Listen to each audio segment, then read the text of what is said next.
पुराण और कुरान की आड़ में हमारे को ये कहा करते हो निराकार है, बाइबल की आड़ में कहा कहते हैं वो तो फॉर्मलेस है, निराकार है, और ये सब सदग्रंथ कहते हो साकार है। अब आपको प्रमाण देते हैं। सबसे पहले पवित्र बाइबल में उसमें स्पष्ट किया है कि परमात्मा ने 6 दिन में सृष्टि रची और छठे दिन उसने क्या कहा कि मैं मनुष्य को अपने स्वरूप में बनाऊंगा, अपने जैसा बनाऊंगा। ऐसा ही उसने किया।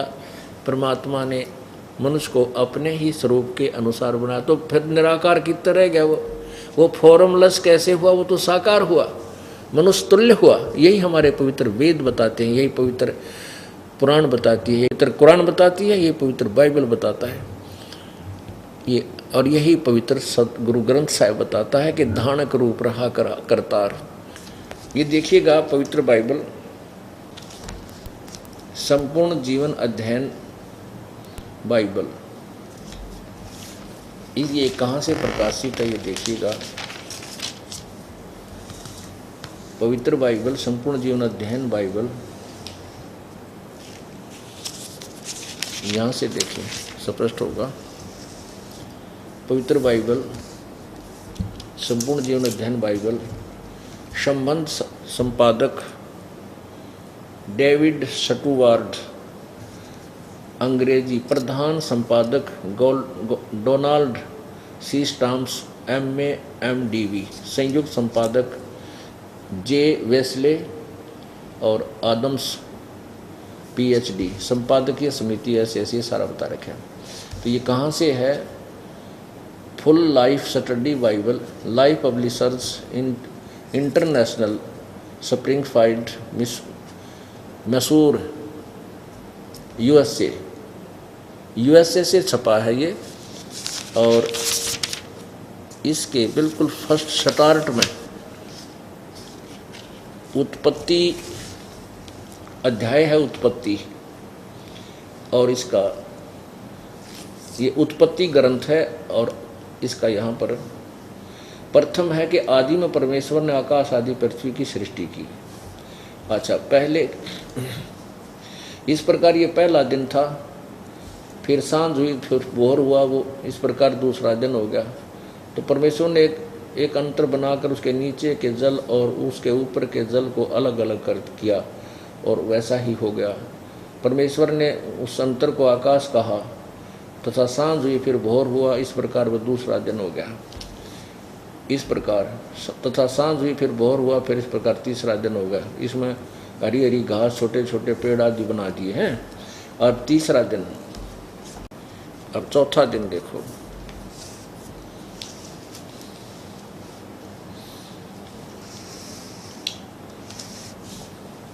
तथा सांझ हुई, फिर भोर हुआ, इस पर चौथा दिन हो गया। फिर ये 5वां दिन, सांझ हुई, फिर भोर हुआ, फिर इस प्रकार 5वां दिन हो गया। यानी 6 दिन में सृष्टि रची। हम अपने उस वहाँ पर पहुँचते हैं छठे दिन में, ये 5वां दिन हो गया। अब छठे दिन यहाँ हुआ प्रारंभ। यहाँ 26 देखते हैं कि फिर परमेश्वर ने कहा कि हम मनुष्य को अपने स्वरूप के अनुसार अपनी समानता में बनाएं, और वे समुद्र की मछलियों और आकाश के पक्षियों और घरेलू पशुओं और सारी पृथ्वी पर सब रेंगने वाले जंतुओं पर जो पृथ्वी पर रेंगते हैं अधिकार रखे, यानी उनसे समझदार हो, कंट्रोलर हो उनका। तब परमेश्वर ने मनुष्य को अपने स्वरूप के अनुसार उत्पन्न किया। फिर अपने स्वरूप के अनुसार परमेश्वर ने उसको उत्पन्न किया, नर और नारी करके उसने मनुष्य की सृष्टि की। ओहो, अब पवित्र बाइबल स्पष्ट कर रहा है कि परमात्मा ने मनुष्य को अपने जैसा बनाया। तो भगवान कैसा? साकार और मनुष्य तुल्य। अब आगे देखो, नर नारी करके उसके मनुष्यों की सृष्टि, यानी नर नारी का स्वरूप बना। तो भगवान भी नर नारी जैसा ही है। और परमेश्वर ने उनको आशीष दिया और उनसे कहा कि फूलो और फलो और पृथ्वी में भर जाओ, और उसको अपने वश में कर लो, और समुद्र की मछलियों तथा आकाश के पक्षियों और पृथ्वी पर रेंगने वाले सब जंतुओं पर अधिकार रखो। इनको खाना नहीं, मतलब कंट्रोलर हो इनका। फिर परमेश्वर ने कहा कि सुनो, जितने बीज वाले छोटे छोटे पेड़ सारी पृथ्वी के ऊपर हैं और जितने वृक्षों में बीज वाले फल होते हैं वे सब मैंने तुमको दिए हैं, वे तुम्हारे भोजन के लिए। ये 6 दिन में सृष्टि रची भगवान ने, 7वें दिन तख्त पर जा बैठा। अब इसने किसी भी प्राणी को, मनुष्य को मांस आहार करने का आदेश नहीं दिया। इसमें स्पष्ट किया कि छोटे छोटे बीज वाले पौधे, पेड़ जो सारी पृथ्वी के ऊपर हैं, सुनो, छोटे छोटे बीज वाले छोटे छोटे पेड़ सारी पृथ्वी के ऊपर, और जितने वृक्षों में बीज वाले फल होते हैं ये तुम्हारे खाने के लिए हमने दिए। मांस के लिए कहीं पर भी परमात्मा ने मांस आहार के लिए संकेत नहीं दिया। इसलिए जो मांस खाते हैं वो परमात्मा के दोषी हैं। आगे देखो, 29 आपने पढ़ा। अब 30, और जितने पृथ्वी के पशु और आकाश के पक्षी और पृथ्वी पर रेंगने वाले जंतु हैं, जिनमें जीवन के प्राण हैं, उन सब के खाने के लिए मैंने सब हरे हरे छोटे पेड़ दिए हैं, और वैसा ही हो गया। यानी किसी भी जीव जंतु को भी मांस आहार का आदेश नहीं है, यानी शेर आदि को भी मांस खाने का आदेश प्रभु का नहीं है। इस बाद में बिजली पड़ी, पहले तो सब शाकाहारी थे। तब परमेश्वर ने जो कुछ बनाया था उसको देखा, तो क्या देखा कि बहुत ही अच्छा है। तो सांझ हुई, फिर भोर हुआ, इस प्रकार ये 6वां दिन हो गया। यूँ आकाश और पृथ्वी और उसकी सारी सेना का बनाना समाप्त हो गया।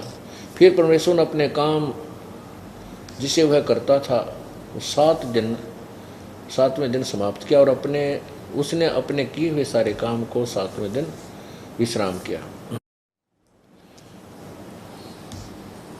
अपने सारे काम से 7वें दिन विश्राम किया, और परमेश्वर ने 7वें दिन को आशीष दी कि पवित्र ठहराया, क्योंकि वह उसने सृष्टि की रचना के अपने सारे काम को विश्राम लिया। अब इससे क्या सिद्ध हो गया कि परमात्मा साकार है, मनुष्य तुल्य है, और 6 दिन में सृष्टि रच के ये ही भगवान तख्त पर जा बैठा, विश्राम किया। अब इसी का समर्थन पवित्र कुरान शरीफ दे रही है। ये देखिएगा पवित्र कुरान शरीफ, इसके विषय में लिखा है कि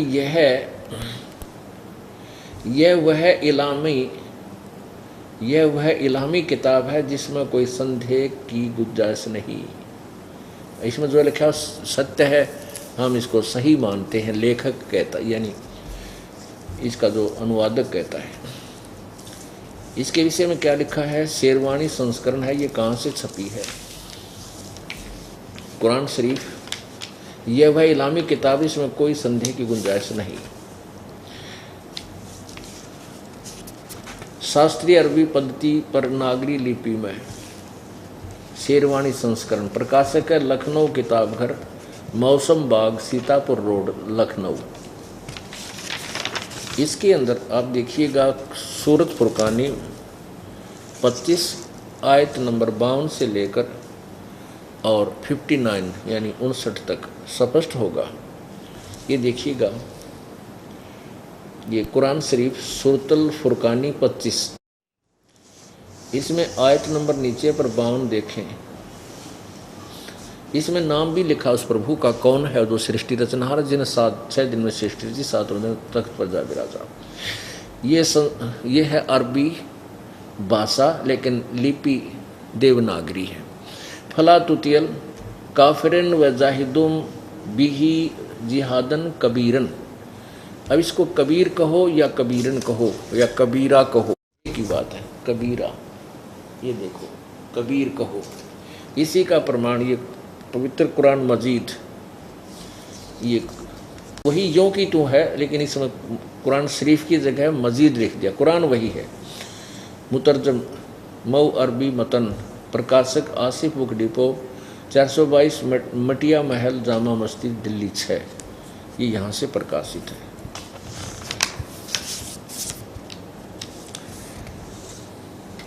कुरान मजीद हिंदी मुतरजम व अरबी मतन, तर्जुमा मौलाना फ़तेह मोहम्मद खान साहिब जालंधरी, मौलाना अब्दुल मजीद सरवर साहिब, प्रकाशक Farid book depot private limited, नई दिल्ली, इतना। अब इसमें भी ऐसा ही लिखा है, इसमें थोड़ा सा कंसेप्ट अधिक क्लियर कर दिया है, ये देखिएगा। यही सूरतुल फुरकानी 25 कुरान मजीद, ये 52 नंबर आयत है, क्योंकि तो इसमें कबीरा शब्द लिखा है, वही फला तुतियल काफिरन न व जाहिदम बिही जिहादन कबीरा। अब कबीरा कहो, कबीरन कहो, कबीर कहो। अब हम फिर उसी पर आते हैं, कुरान शरीफ से ही हम आगे आपको दिखाएंगे। ये कुरान शरीफ फिर लीजिए,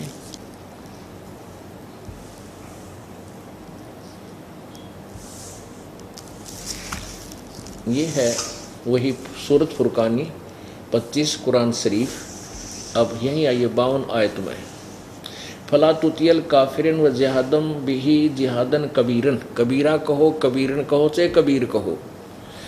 अब इसका हिंदी अनुवाद इन्होंने यहाँ किया है, खुद ही किया है। 51 समाप्ति 52वीं समाप्ति प्रारंभ होती है, तो ए पैगंबर, इसका अर्थ है ये फला तुतियल काफिरन व जिहादहुम बिही जिहादन कबीर, इसका हिंदी अनुवाद किया है। तो ए पैगंबर यानी कुरान शरीफ के बोलने वाला, कुरान शरीफ का ज्ञान देने वाला खुदा, जिसको मुसलमान, पवित्र मुसलमान धर्म और हजरत मोहम्मद जी अपना भगवान मानते हैं कि उसने कुरान शरीफ का ज्ञान दिया, वो खुद कह रहा है कि ए पैगंबर, तो मेरे द्वारा दिए गई इस कुरान शरीफ के ज्ञान यानी दलील पर विश्वास रखना। वो कबीर जो है वो पूर्ण परमात्मा है, और ये काफिर जो हैं उस परमात्मा पर विश्वास नहीं लाते, ये नहीं मानते। इनकी बातों में मत आना और संघर्ष करना, इनके साथ मत लगना, इनके विपरीत चलना, संघर्ष करना, यानी इनकी बातों को नहीं मानना। ये कहते हैं कि ये कबीर अल्लाह नहीं है। ये देख, तो ए पैगंबर, तू काफिरों का कहा न मानना, और इस कुरान की दलीलों से उनका सामना, इन्होंने कबीर का अर्थ बड़ा कर दिया, उनका सामना बड़े ज़ोर से करो। और दास ये कह रहा है कि इसका अर्थ ये बनता है कि कुरान शरीफ बोलने वाला खुदा अल्लाह अर्थात ये ब्रह्म हज़रत मोहम्मद से कह रहा है कि मैं तुझे जो ज्ञान बता रहा हूँ कबीर अल्लाह के विषय में, अल्लाह अकबर के विषय में, वो पूर्ण परमात्मा है। और ये काफिर नहीं मानेंगे इस बात को, तो उसके लिए संघर्ष करना। और वो कबीर वही है जिसने 6 दिन में सृष्टि रची, किसने सब कुछ बनाया, स्त्री बनाई, न्यारे न्यारे पानी की आड़ बनाई, कितना खारा कितना मीठा दिया। ये देखो, ये 53वीं आयत है। और वही है वो कबीर, वही अल्लाह है जिसने 2 दरियाओं को मिला चलाया, एक का पानी मीठा प्यास बुझाने वाला और एक का खारी कड़वा, और दोनों को एक आड़ और मजबूत रोक बना दी। चम्मन में लिखा कि वही है जिसने पानी की बूंद से आदमी को पैदा किया, फिर उसको साहिब नसब यानी किसी का बेटा या बेटी, और ससुराल वाला यानी किसी का दामाद बहू बनाया। और तुम्हारा परवरदिगार हर चीज़ के करने में शक्तिमान है, सर्वशक्तिमान है। अब 55 में लिखा है कि काफिर अल्लाह के सिवा ऐसों को पूजते हैं जो न उनको नफ़ा पहुंचा सकते हैं और न उनको नुकसान पहुंचा सकते हैं। अब 55 में, और काफिर तो अपने परवरदिगार से पीठ दिए हुए, मुंह मोड़े हुए हैं। अब 56 में, हे पैगंबर, अब हमने तुमको खुशखबरी सुनाने और सिर्फ अजाब से डराने के लिए भेजा है। 57 में 57 आयत में क्या लिखा, इन लोगों से कहो कि मैं तुमसे इस अल्लाह के हुक्म पर कुछ मजदूरी नहीं मांगता, हाँ जो चाहे अपने परवरदिगार तक पहुंचने की राह इख्तियार कर ले।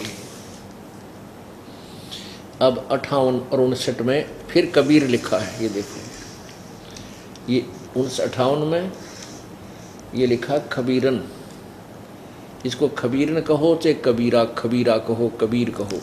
59 में भी लिखा है फिर ये खबीरा, इसको खबीरा कहो चाहे खबीरन कहो, कबीर कहो चाहे कबीरा कहो।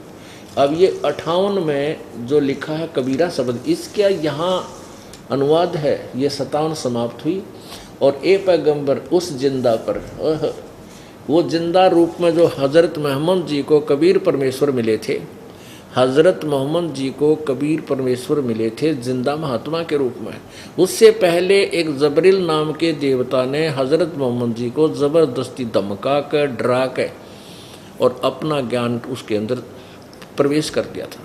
और हज़रत मोहम्मद जी उस जबरील देवता से इतने भयभीत हो चुके थे कि उसने परमेश्वर खुद आया उसके ज्ञान को स्वीकार नहीं किया। लेकिन अब वो आकाशवाणी कर रहा है काल, क्योंकि वो सत्य बोलेगा, झूठ नहीं बोल सकता, उसको डर है भगवान से। वो कह रहा है कि वो जिंदा रूप में जो तुझे मिला था उस पर विश्वास कर। देखो 58वीं आयत में, सूरत फुरकानी 25 की 58वीं आयत में क्या लिखा, ए पैगंबर और ए पैगंबर उस जिंदा पर भरोसा रखो जो कभी मरने वाला नहीं अर्थात अविनाशी है, और तारीफ के साथ उसकी पाकी बयान करते रहो, और अपने बंदों के गुनाहों से वह काफ़ी खबरदार है। अब देखो ना, बड़ा जो शब्द है ना, इस कबीर का अर्थ, इस खबीरा का अर्थ काफ़ी कर दिया, काफ़ी नहीं। यहाँ ये लिखना था कि वो अपने बंदों के गुनाहों से वह कबीर खबरदार है, यानी वो अपने उपासकों के, श्रद्धालुओं के पापों से वो कबीर परमेश्वर पूरी तरह परिचित है और उनका नाश कर देता है, वो पाप नाशक है। आगे देखो 59 में, 59 में, 58 समाप्ति। अब ये कबीर वही परमात्मा है जिसने आसमानों और ज़मीन में जो कुछ उनके बीच में है उसको सबको 6 दिन में पैदा किया और फिर तख्त पर जा विराजा। वह अल्लाह बड़ा। इन्होंने इस कबीरा खबीरा शब्द का अर्थ बड़ा कर दिया, नहीं, वो अल्लाह कबीर है ये लिखना था। वो बड़ा की जगह हम कबीर लिख देते। वो अल्लाह कबीर है, वो अल्लाह अकबर है, वो अल्लाह कबीर है। और रहमान है तो उस रहमान माने दयालु है, तो उसकी खबर, उस कबीर नामक पूर्ण परमात्मा की जानकारी किसी बाखबर अर्थात तत्वदर्शी संत इल्म वाले से पूछ देखो। पुण्यात्माओं, ये सदग्रंथ इतने स्पष्ट ज्ञान दे रहे हैं, लेकिन न तो हिंदू, पवित्र हिंदू धर्म के अनुयायी अपने सदग्रंथों से परिचित, न ही पवित्र मुसलमान धर्म के अनुयायी अपनी पवित्र कुरान शरीफ से परिचित, ये हमें क्या संदेश दे रही है, और न ही पवित्र ईसाई धर्म के अनुयायी अपने पवित्र बाइबल से परिचित कि वो हमें क्या ज्ञान दे रहे हैं। अब इन दोनों सदग्रंथों ने रल मिलकर स्पष्ट कर दिया कि परमात्मा साकार है, मनुष्य सदृश है, उसका नाम कबीर है, वो शरीर है, और उसी ने 6 दिन में सृष्टि रची, 7वें दिन, यानी वो सर्व सृष्टि रचनहार भी वो कबीर परमात्मा है, साकार है, मनुष्य सदृश है, और ऊपर तख्त पर विराजमान है। अरस कुरस पर अलह तख्त है, खालिक बिन नहीं खाली, वह पैगंबर पाक पुरुष थे साहिब के अब्दली। परमात्मा कहते हैं अरस कुरस पर सफ़ेद गुम्बद है जहाँ सतगुरु का डेरा, आसमान में कहते हैं वहाँ एक सफ़ेद गुम्बद है बहुत बड़ा, उसके अंदर परमेश्वर कबीर जी हमारे सतगुरु विराजमान हैं। अब आपको पवित्र वेदों में स्पष्ट करके दिखाते हैं कि परमात्मा साकार है। अब देखो, इन नकली संतों ने, ऋषियों ने, इन नकली कथित ऋषियों ने किसा बैठा बैठा रखा है, परमात्मा निराकार है, उसका केवल प्रकाश देखा जाता है। अरे सूर्य बिना प्रकाश देखोगे किसका? कोई कहे सूर्य निराकार है, केवल सूर्य का प्रकाश देखा जा सकता है, वो स्वयं प्रकाश रूप है, प्रकाश रूप तो कभी सूर्य है। ऐसे ही प्रभु जो है तेजों में शरीर युक्त है, साकार है, परमात्मा के शरीर से ही प्रकाश निकला। जैसे कोई कहे हमने डिवाइन लाइट देखा, डिवाइन लाइट देखा, अरे ट्यूब लाइट देखा तो ट्यूब बिना लाइट किसकी? उस डिवाइन परमात्मा बिना उस वह लाइट क्या की देखी तुमने? तो पुण्यात्माओं, हम बिल्कुल भ्रमित कर दिए गए इन नकली संतों और गुरुओं ने और नकली महर्षियों ने।